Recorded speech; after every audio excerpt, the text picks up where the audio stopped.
ntabwo bazuwabakiza. Mbese niki wakora ugarura imitima yabo bagarukire Uwiteka babashe kubona amahoro.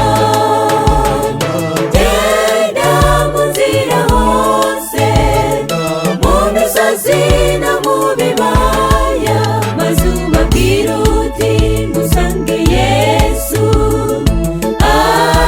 abaruhure. Ateze ibiganza yiteguye kukwakira. Ngwino nshuti ngwino mwibanire mu mahoro iteka. Genda mu nzira hose, mu misozi no mu bibaya, maze ubabwire uti musange Yesu abaruhure. Ateze ibiganza yiteguye kukwakira. Ngwino nshuti ngwino mwibanire mu mahoro iteka. Dore Yesu ahagaze ku rugi arakomanga, niwumva iryo jwi rye niwinagire umutima, maze ukingure yinjire iwawe maze musangire, kandi akugire inshuti ye. Dore ateze ugutwi yiteguye kumva ibyo umubwira, wagutsindire umwanzi Satani washakaga kukurimbura.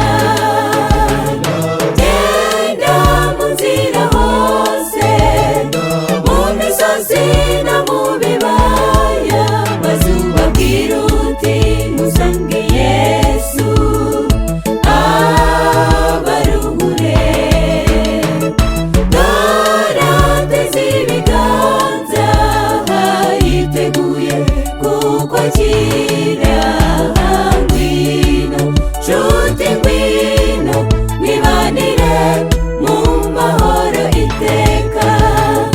Genda mu nzira hose, mu misozi no mu bibaya, maze ubabwire uti musange Yesu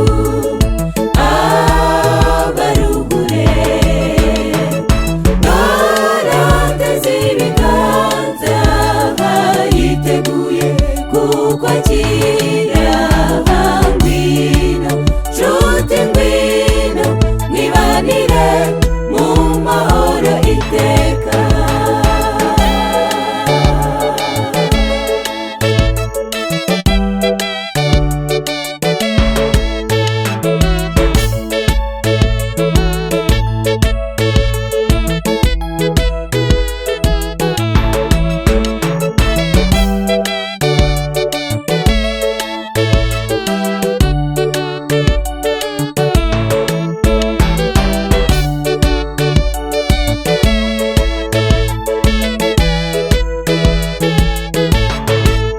Nurambuka utabwiye umuntu ko azapfa, amaraso ye nawe uzayabazwa.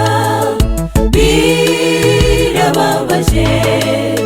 ariko numubwira ati ntangira umutima, azapfa azize ibyaha bye.